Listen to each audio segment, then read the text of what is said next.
ኦሪት ዘጸአት ምዕራፍ 5 ከዚህም በኋላ ሙሴና አሮን መጥተው ፈርዖንን እንዲህ አሉት፣ የእስራኤል አምላክ እግዚአብሔር እንዲህ ይላል፣ በምድረ በዳ ያደርግልኝ ዘንድ ሕዝቤንም ልቀቅ። ፈርዖንም ቃሉን እሰማ ዘንድ እስራኤልንስ እለቅቅ ዘንድ እግዚአብሔር ማን ነው? እግዚአብሔር አላውቅም፣ እስራኤልንም ደግሞ አለቅም አለ። እነርሱም የዕብራውያን አምላክ ተገናኘን፣ ቸነፈር ወይም ሰይፍ እንዳይጥልብን የ3 ቀን መንገድ በምድረ በዳ እንሂድ፣ ለአምላካችን ለእግዚአብሔር እንድንሰዋ እንለምንሃለን አሉት።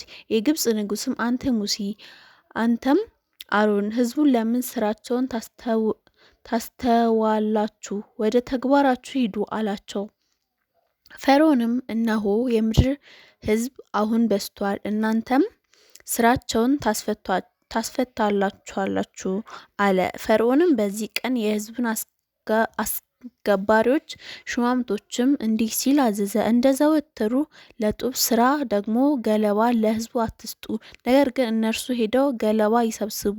ቀድሞ ያደረጉት የነበረውን የጡብ ቁጥር በእነርሱ ላይ አድርጉ፣ ምንም ከእርሱ አታጉድሉ። ስራ ሰልችተዋልና ስለዚህ ለአምላካችን እንድንሰዋ እንሂድ እያሉ ይጮኻሉ። እርሱም ያደርጉ ዘንድ በሰዎች ላይ ስራውን ይከብድባቸው፣ ከንቱ ቃልም አያስቡ። የሕዝቡ አስገባሪዎች ሹማምንቶች ወጡ። ሕዝቡንም ፈርዖንም እንዲህ ይላል፣ ገለባ አልሰጣችሁም፣ እናንተም ሂዱ ከምታገኙበት ስፍራ ገለባ ሰብስቡ፣ ከስራችሁ ግን ምንም አይጉደልም አሏቸው።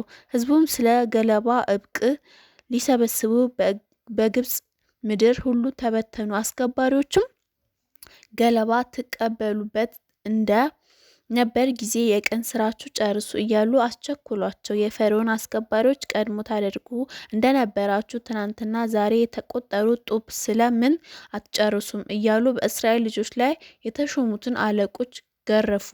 የእስራኤል ልጆች አለቆችም ወደ ፈርዖን መጡ። ለምን በባሪያዎች እንዲህ ታደርጋለህ? ገለባ አይሰጡንም? የጡብንም ስራ እንድሰራ ያዝዙናል። እነሆም ባሪያዎችን ይገርፉናል፣ ግድፈቱም ግን በአንተ ሕዝብ ላይ ነው ብለው ጮኹ። እርሱ ግን ሰልችታችኋል፣ ስለዚህም እንዲህ ለእግዚአብሔር እንሰዋ ትላላችሁ። አሁንም ሂዱ ስሩ፣ ገለባ አይሰጧችሁም፣ የጡቡንም ቁጥር ግን ታመጣላችሁ አላቸው። የእስራኤል ልጆችም አለቆች ዕለት ዕለት ከምትሰሩት ከጡብ ቁጥር ምን አታጉድሉ ባሏቸው ጊዜ ነገሩ እንደከፋባቸው አዩ። ከፈርዖን ዘንድ ሲወጡ ሙሴና አሮን በፊታቸው ቆመው ተገናኟቸው። እነርሱም በፈርዖን በባሪያዎች ፊት ሽንታችንን አግምታችኋል፣ ይገድሉንም ዘንድ ሰይፍን በእጃችሁ ሰጥቷችኋልና እግዚአብሔርም ይመለከታችሁ ይፍረድባችሁ አሏቸው። ሙሴም ወደ እግዚአብሔር ተመለሰና ጌታዬ ሆይ ስለምን ይህን ሕዝብ አሰካፋው? ስለምንስ ላከኸኝ? በስምህ እናገር ዘንድ ወደ ፈርዖን ከገባው ወዲህ ይህ ሕዝብ አስከፍቷልና አንተ ሕዝብህን ከቶ አላዳንህም አለ።